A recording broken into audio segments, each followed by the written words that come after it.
சமுதாய குற்றங்களையும் அதன் தீய விளைவுகளையும் மக்களுக்கு எடுத்துச் சொல்வதையே கருவாக கொண்டதுதான் இந்த நிகழ்ச்சி தடயம். பொறுப்பும் பொதுநலமும் கருதி இதில் சொல்லப்படும் கருத்துக்களை மக்கள் எளிதாக புரிந்து உணர சில குற்ற நிகழ்வுகள் இதில் சித்தரிக்கப்பட்டுள்ளன. இந்த நிகழ்ச்சியில் இடம்பெறும் காட்சிகளையும் வழக்குகளையும் சமுதாய குற்றங்களையும் மற்றும் தீய விளைவுகளையும் தெரிந்து கொள்ள உதவும் ஒரு விழிப்புணர்வு பாடமாக பார்க்கும்படி கேட்டுக்கொள்கிறோம். இந்நிகழ்ச்சி குற்ற நிகழ்வுகள் தொடர்பானது என்பதால் குழந்தைகளுக்கு ஏற்றது அல்ல. வணக்கம். ஒவ்வொரு மனிதனின் வாழ்க்கையும் விடியலை நோக்கித்தான் பயணித்துக் கொண்டிருக்கிறது. அந்த விடியல் நன்மை தரக்கூடியதாகவும் நம்பிக்கை தரக்கூடியதாகவும் இருக்க வேண்டும் என்பது அனைவரின் விருப்பமாக இருக்கிறது. ஆனால் இன்று இச்சமூகத்தில் கொலை, கொள்ளை, கற்பழிப்பு போன்று பல சட்டவிரோத செயல்கள் அச்சமின்றி அரங்கேறி வருவது நாம் தினம்தோறும் செய்தித்தாள்களிலும் தொலைக்காட்சிகளிலும் பார்த்து வருகிறோம். இதுபோன்ற குற்ற சம்பவங்கள் பெருக பெருக வருங்கால சமுதாயத்தினர் பெரும் குற்றவாளியாக உருவெடுக்க வழிவகுத்து விடுகிறது. சட்டம் என்பது கண்டிப்பும் கருணையும் கொண்டது. தற்காப்பிற்காக செய்யப்படும் குற்றங்கள் மன்னிக்கப்படுகின்றன. ஆனால் அது குற்றம் என்று தெரிந்தே அந்த குற்றத்தை செய்திருந்தால் அவர்களுக்கு மன்னிப்பும் கிடையாது, அவர்கள் இந்த மண்ணில் வாழ அருகதையும் கிடையாது. ஒரு மனிதன் இப்பூமியில் பிறக்கிறான் என்றால் அவனது மரணமும் உறுதி செய்யப்படுகிறது. இது இயற்கையான செயல்தான். ஆனால் பணத்திற்காகவும் பகைக்காகவும் ஆடம்பர வாழ்க்கைக்காகவும் ஒருவன் கொலை செய்யப்படுகிறான் என்றால் அது செயற்கையான மரணம். செயற்கையாக நிகழ்த்தப்படும் ஒவ்வொரு செயலிலும் மனிதன் அன்று முதல் இன்று வரை இயற்கையிடம் தோற்று கொண்டிருக்கிறான் என்பது நிதர்சனமான உண்மை. குற்றவாளிகளை லாபகமாக பிடிக்க அறிவியலின் துணையை கொண்டு சட்டத்திற்கு உறுதுணையாகவும் குற்றவாளிகளுக்கு எதிரியாகவும் திகழ்ந்து வருவது தடயவியல் துறை. இந்த தடயவியல் துறையினால் தான் பல குற்றவாளிகளின் வாழ்வு சிறையினுள்ளே இருந்து வருகிறது. ஆண் இல்லாமல் பெண் இல்லை, பெண் இல்லாமல் ஆண் இல்லை, இதுதான் உண்மை. ஆனால் இந்த சமுதாயத்தில் ஆண் என்றால் ஆதிக்கம், பெண் என்றால் அடிமைத்தனம் என்று பார்க்கப்படுகிறது. பூவுக்கு நிகரானவள் பெண் என்று போற்றப்படுகிறது. இந்த பூக்களை கசக்கி எறிவதில் சில ஆண்களுக்கு பேரானந்தம். சில பூக்கள் முட்களோடு இருப்பதால் பாதுகாப்பாக இருக்கிறது. பல பூக்கள் முட்கள் இல்லாமல் இருப்பதால் அழிக்கப்படுகின்றன. இது பெண்களுக்கு எதிராக நிகழ்த்தப்படும் பாலியல் கொடுமைகள். பெண்ணுக்கு எதிராக இன்று பல வன்முறை சம்பவங்கள் கட்டவிழ்த்து விடப்படுகின்றன. பெண்களின் பாதுகாப்புக்காக பல நல்ல உள்ளங்கள் போராடியும் வருகின்றன. இருந்த போதிலும் இந்தியாவில் ஏதாவது ஒரு இடத்தில் ஒரு நிமிடத்திற்கு ஒரு பெண்ணின் கற்பு சூறையாடப்படுகிறது என்று புள்ளி விவரங்கள் தெரிவிக்கின்றன. பாலியல் தொந்தரவுகள், மாமியார் கொடுமை, அடிமைத்தனம் என்று பெண்கள் மீது விழும் அடிகளை பார்த்து நாம் இரத்த கண்ணீர் வடித்துக் கொண்டிருக்கிறோம்.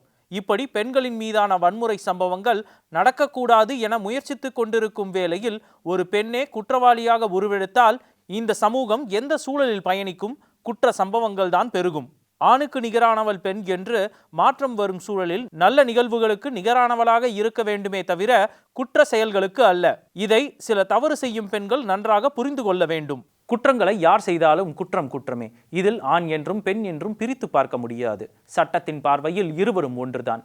பெண்களின் தற்காப்பு என்பது ஒரு கவசமாக செயல்பட வேண்டுமே தவிர தெரிந்தே நிகழ்த்தப்படும் குற்றங்களுக்கு அல்ல என்பதை குற்றங்களை செய்யும் சில பெண்கள் தெளிவாக புரிந்து கொள்ள வேண்டும். தன்னுடைய சிறு வயதிலேயே பல பாலியல் வன்கொடுமைகளுக்கு ஆளாக்கப்பட்டவள் பூலாந்தேவி. உறவுக்காரன் முதல் ஊர் பேர் தெரியாதவர் வரை அனைவராலும் பாலியல் பலாத்காரம் செய்யப்பட்டவள் இவள். அவர்களை பழி தீர்க்க சினம் கொண்ட சிங்கமாக மாறி பல சட்டவிரோத செயல்களை செய்து தன்னுடைய பழியை தீர்த்து கொண்டாள். பின்னர் மனம் வருந்தி தான் செய்த குற்றங்களை ஒப்புக்கொண்டு ஆயுள் தண்டனை பெற்றாள். அதன்பின் மக்களின் ஆதரவால் மக்களவையில் உறுப்பினரானாள். 2001 ஜூலை 25 எதிரிகளால் சுட்டுக் கொல்லப்பட்டார். பூலாந்தேவியை பற்றி கூற காரணம் என்ன? ஆம், காரணம் இருக்கிறது. வன்முறையை நாம் கையில் எடுத்துக்கொண்டாலும் சரியான காரணம் இருந்தால் சட்டம் தன் கருணை பார்வையை நம்மீது வீசும். அதனால் தான் சாம்பல் கொள்ளைக்காரி என்று அழைக்கப்பட்டவள் பின் நாட்களில் மக்களவை உறுப்பினரானாள். பெண்கள் நினைத்தால் எதையும் சாதிக்க முடியும் என்பதற்கு நம் நாட்டில் பல பெண்கள் வாழ்ந்து காட்டியிருக்கிறார்கள். வேதனைகளை சாதனைகளாக கடந்து பல முன்னேற்ற பாதைகளில் பயணித்துக் கொண்டிருக்கும் பெண்களுக்கு அவப்பெயர் ஏற்படுத்தும் விதமாக, வாழ வைத்த நாட்டை தலைகுனிய வைக்கும் விதமாக, கடவுளுக்கு நிகராக பார்க்கப்படும் பெண்களின் மத்தியில் யமனுக்கு நிகராக பார்க்க வைத்த இவள் யார்? பெங்களூரை அதிர வைத்தவள் இந்தியாவின் முதல் தொடர் கொலை மற்றும் கொள்ளைக்காரி கேடி கெம்பண்ணா. வன்முறையை கையில் எடுத்த பெண்களை உதாரணங்களாக பார்த்தோம். அந்த உதாரணங்களுக்கும் இந்த வார வழக்கிற்கும் என்ன சம்பந்தம்? ஆம், சம்பந்தம் இருக்கிறது. இந்தியாவின் முதல் தொடர் கொலை மற்றும் கொள்ளைக்காரியான கேடி கெம்பண்ணா என்கின்ற மல்லிகாவின் வழக்கைத்தான் இந்த வார தடயம் நிகழ்ச்சியில் பார்க்க போகிறோம். வாருங்கள், இந்த வார தடயம் என்னவென்று பார்ப்போம். மாண்டியா டிஸ்ட்ரிக்ட் மதுர் தாலுகாவில் பிறந்தவள்தான் கேடி கெம்பண்ணா. பெண் என்ற மெல்லிய உணர்வோடு இல்லாமல் 2 ஆண்களுக்கு சமமான தோற்றம் கொண்டவள். ஆண்களை பேசி மயக்குவதில் கெட்டிக்காரி. மாண்டியாவில் கேடி கெம்பண்ணாவிற்கு திருமணம் நடைபெற்றது. அவளது கணவர் பெயர் ரமேஷ், தொழில் டெய்லர். வருடங்கள் கடந்தன. இவர்களுக்கு 3 பிள்ளைகள் பிறந்தது. வறுமையின் பிடியில் சிக்கிய இவர்களது குடும்பம் மாண்டியாவிலிருந்து இடம்பெயர முடிவு செய்தனர். அதற்காக அவர்கள் தேர்வு செய்த இடம் கெம்பகவுடா. வறுமையை போக்க குடும்பத்தோடு இடம்பெயர்ந்த இவர்களை வறுமை மேலும் வாட்டி எடுத்தது. இதனால் கேடி கெம்பண்ணா சிட்பண்ட் நடத்த முடிவு செய்தாள். இவளின் ஆசை பேச்சை கேட்டு பலரும் அவளுடைய சிட்பண்டில் சேர்ந்தனர். ஒரு பெரிய தொகை கையுக்கு வர அதை எடுத்துக்கொண்டு கணவர் பிள்ளைகளை விட்டுவிட்டு தலைமறைவானாள். சிட்பண்டில் சேர்ந்தவர்கள் மோசம் போய்விட்டோம் என்று ரமேஷ் மற்றும் பிள்ளைகளை முற்றுகையிட்டனர்.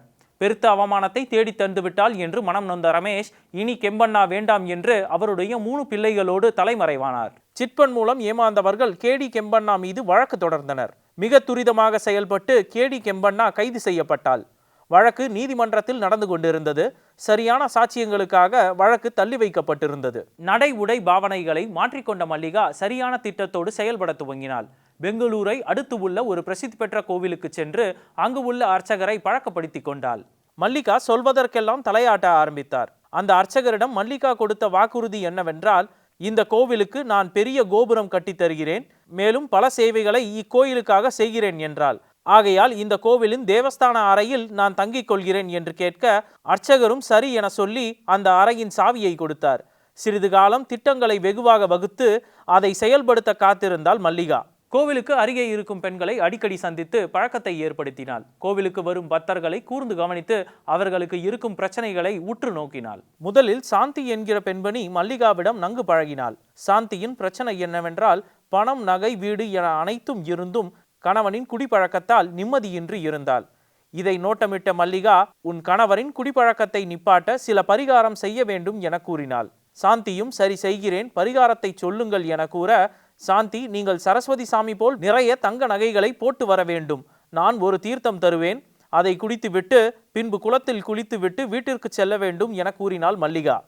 கணவன் குடிப்பழக்கத்திலிருந்து விடை பெறுவான் என்ற நம்பிக்கையில் மல்லிகா சொன்னதை நிறைவேற்ற தேதியும் குறிக்கப்பட்டது. மல்லிகா சொன்னதை போல் சாந்தியும் கோவிலுக்கு வந்தாள். சாந்தியை தன்னுடைய தேவஸ்தான அறைக்கு அழைத்து சென்று சிறிது நேரத்தில் சாந்திக்கு மல்லிகா தீர்த்தம் கொடுத்தாள். குளத்தில் குளித்து விட்டு வா, பரிகாரம் செய்ய வேண்டும், நகைகளை கலற்றி வைத்துவிட்டு செல், நான் பார்த்து கொள்கிறேன் என்றாள் மல்லிகா. மல்லிகாவின் பேச்சை கேட்டு நகைகளை கலற்றி வைத்துவிட்டு குளத்தில் குளிக்கச் சென்றாள் சாந்தி. குளிக்கச் சென்ற சாந்தி திரும்ப வரவே இல்லை.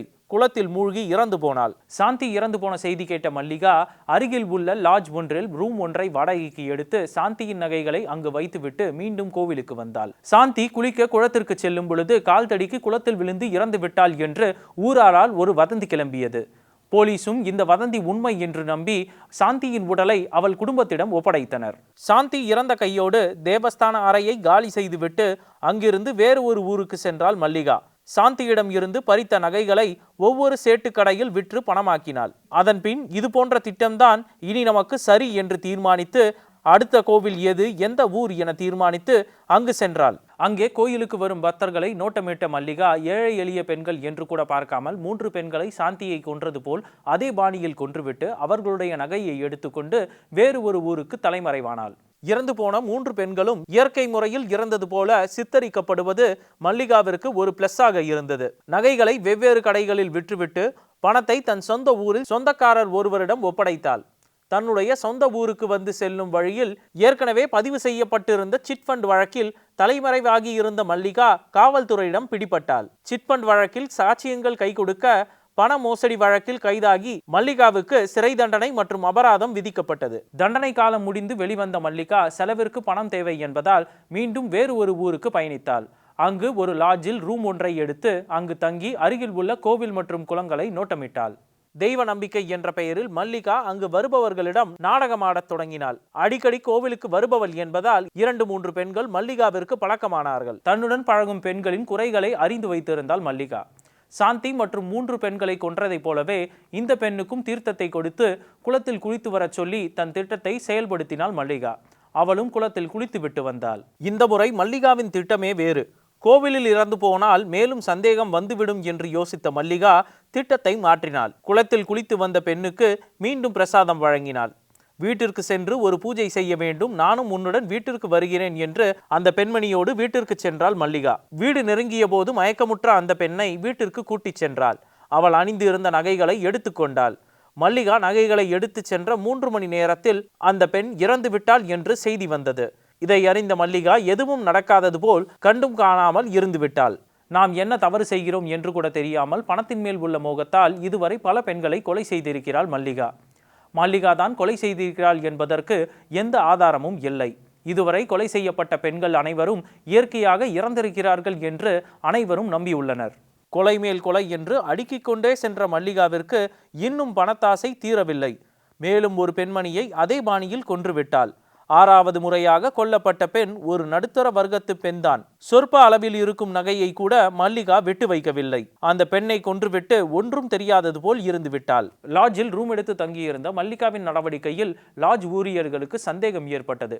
இதனால் மல்லிகா அறையில் இல்லாத சமயம் மல்லிகாவின் அறையை பரிசோதித்து பார்க்க சென்றபொழுது லாட்ஜில் கொடுத்த பூட்டை உள்ளே வைத்துவிட்டு வேறொரு பூட்டை வைத்து பூட்டிவிட்டு சென்றிருக்கிறாள் மல்லிகா என்பது தெரிய வந்தது. வேறொரு பூட்டு பூட்டப்பட்டு இருந்ததால் மேலும் சந்தேகம் அதிகமானது. ஆகையால் அறையின் ஜன்னல் கதவுகளை திறந்து பார்த்தார்கள். மல்லிகாவின் அறையில் உள்ளே ஒரு பெண் தூங்கிக் கொண்டிருப்பதை கண்டு அதிர்ச்சி அடைந்தனர்.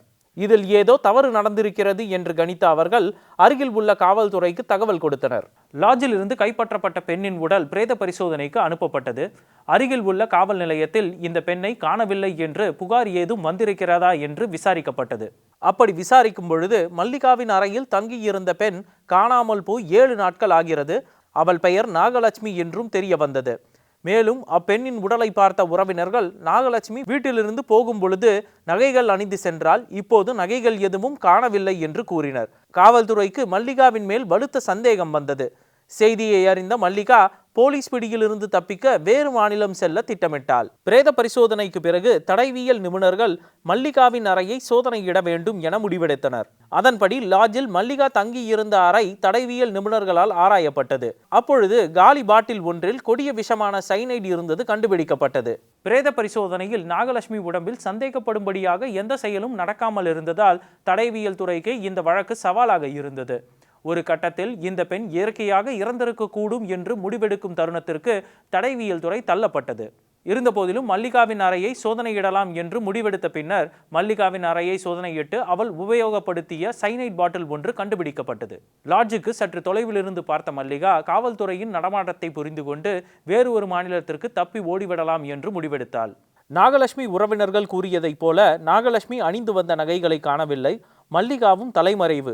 ஆகையால் மல்லிகா தான் குற்றவாளியாக இருக்கக்கூடும் என முடிவெடுத்த தடயவியல் துறை நாகலட்சுமியின் உடலை 100% பரிசோதனையில் ஒரு துளி அளவு சைனைட் பாய்சன் இருந்ததை கண்டுபிடித்தனர். ஒரு துளி சைனைட் பாய்சன் உயிரை மெல்ல மெல்ல கொல்லும் தன்மை கொண்டது.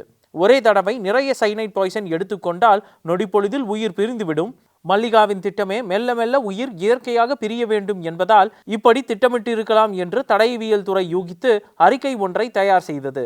மேலும் மல்லிகாவின் புகைப்படத்தை வாண்டட் லிஸ்டில் சேர்க்கப்பட்டு தேடுதல் வேட்டையில் இறங்கினார்கள் காவல்துறையினர். கடைசியா ஒரு குடும்பத்தை அழைச்சிட்டு போயிட்டு அதில் யாரும் திரும்பி வரல, இந்த அம்மா கூட தான் போனாங்க அப்படிங்கிற சாட்சி இருந்தது.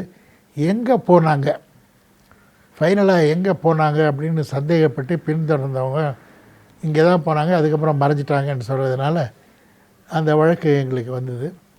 அதை போய் எந்த இடத்துல இது கடைசியாக அழைச்சிட்டு போன குடும்ப நபர்களை என்ன பண்ணிச்சுன்னு நாங்கள் பார்க்கும்பொழுது புதுசாக மண் தோண்டின இடம் இருந்தது. தோண்டின இடத்த பார்க்கும்பொழுது அங்கே இருந்த அந்த பொருட்களை எடுத்து பிரேத பரிசோதனை செய்யும்பொழுது சைனைட் பாய்சனிங் சைனைடை கொடுத்து தான் கொண்டிருக்காங்க அப்படின்னு தெரிய வந்தது. அதுக்கப்புறம் இந்த பெண்ணை அரெஸ்ட் பண்ணி எத்தனை இடத்துக்கு எவ்வளோ பேரை கொலை பண்ணிச்சு அப்படிங்கிறதெல்லாம் கண்டுபிடிச்சாச்சு. மல்லிகா ரகசியமாக ஒரு பேருந்தில் பயணிக்கும் பொழுது காவல்துறையினர் அடையாளம் கண்டுகொண்டு மல்லிகா சந்தேகத்தின் பேரில் முதலில் கைது செய்யப்பட்டார். நாகலட்சுமி உடலை காண்பித்து இவளுக்கும் உனக்கும் என்ன சம்பந்தம், உன் அறைக்கு இந்த பெண் எப்படி வந்தாள் என 100க்கும் மேற்பட்ட கேள்விகள் மல்லிகாவிடம் கேட்கப்பட்டன. அதற்கு முன்னும் பின்னும் முரணாக பதில்களைத்தான் மல்லிகா கூறினாள். காவல்துறை மற்றும் தடயவியல் துறையினர் கண்டுபிடித்த சாட்சிகள் அனைத்தையும் வைத்து கேட்கும் பொழுது வேறு வழியின்றி நடந்ததை கூறியாக வேண்டும் என்ற கட்டாயம் மல்லிகாவிற்கு வந்து நடந்த அனைத்தையும் கூறினாள். மல்லிகாவின் வாக்குமூலத்தை கேட்டு அதிர்ந்து போனது காவல்துறையும் தடயவியல் துறையும். நாகலட்சுமியை மட்டும்தான் மல்லிகா கொன்றிருப்பாள் என்று பார்த்தால் சாந்தியில் ஆரம்பித்து நாகலட்சுமி வரை மொத்தம் 6 பெண்கள் 1999 ஆண்டு முதல் 2007 ஆண்டு வரை வரிசையாக கொலைகள் செய்திருக்கிறேன் என்று வாக்குமூலம் கொடுத்தாள் மல்லிகா. கொலைக்கு மேல் கொலை, கொலைகளை துளியளவும் சந்தேகப்படும்படி இல்லாமல் இயற்கையாகவே இறந்தது போல் சித்தரிக்க ஒரு பெண்ணானவள் எப்படி கிரிமினலாக யோசித்திருப்பாள் என மொழி பிதுங்கியது காவல்துறையும் தடயவியல் துறையும். இறந்து போன பெண்களின் உடல்களை தோண்டி எடுத்து பரிசோதனை செய்து பார்த்தது தடயவியல் துறை. அதில் அந்த பெண்கள் யாரும் இயற்கையாக இறக்கவில்லை, சைனைடு உட்கொண்டுதான் இறந்திருக்கிறார்கள் என்பது நிரூபிக்கப்பட்டது. தீர்த்தம் என்ற பெயரில் ஒரு துளி சைனைடை கலந்து அவர்கள் உட்கொண்டதால் அவர்கள் இறந்திருக்கிறார்கள் என்பது உறுதி செய்யப்பட்டது. மல்லிகாவின் வாக்குமூலம், சாட்சியங்கள் என அனைத்தையும் நீதிமன்றத்தில் சமர்ப்பித்தது தடயவியல் துறை. மல்லிகா மீதான குற்றங்கள் வாக்குமூலங்களாகவும் சாட்சியங்கள் மூலமாகவும் நிரூபிக்கப்பட்டதால் கேடி கெம்பண்ணா என்கின்ற மல்லிகாவிற்கு நீதிமன்றம் ஆயுள் தண்டனை விதித்தது. கேடி கெம்பண்ணா என்கின்ற மல்லிகா தற்பொழுது சைனைட் மல்லிகா என்றுதான் அழைக்கப்படுகிறாள். கர்நாடகாவில் கெம்பகவுடா என்ற ஊரில் இவளை தெரியாத ஆளே இருக்க முடியாது என்ற அளவிற்கு சைனைட் மல்லிகா மிக கொடூரமான பெண்மணியாக வாழ்ந்திருக்கிறாள். வறுமையை சமாளிக்க இது போன்ற கொடூரமான குற்றங்களை நிகழ்த்துவது எந்த விதத்தில் நியாயம்? மற்றவர்களின் உயிரை பறிக்க நமக்கு என்ன உரிமை இருக்கிறது? தெய்வ நம்பிக்கையை பயன்படுத்தி 1999 முதல் 2007 வரை இந்தியாவின் முதல் தொடர் கொலைகளை செய்தவள் சைனைட் மல்லிகா தான். பெண் குற்றவாளிகளின் பட்டியலில் இன்று முதலிடத்தில் இருப்பதும் இந்த சைனைட் மல்லிகா தான். சட்டம் என்பது குற்றவாளிகளை தண்டிக்கத்தான் உருவாக்கப்பட்டது. செய்த தவறுக்கான தண்டனையை அடைவதே மிகச் சரியானது. குற்றம் செய்தால் தண்டனை கிடைப்பது உறுதி. இது சைனைட் மல்லிகாவின் வழக்கில் 100% உண்மையானது. ஒரு குற்றத்தை செய்துவிட்டு தற்காலிகமாக தண்டனையிலிருந்து தப்பிக்கலாமே தவிர நிரந்தரமாக அல்ல என்பதற்கு இந்த வார வழக்கு ஒரு உதாரணம். அடுத்த வாரம் வேறொரு வழக்குடன் உங்கள் நியூஸ் 7 தமிழில் உங்களை சந்திக்கிறேன். நன்றி, வணக்கம்.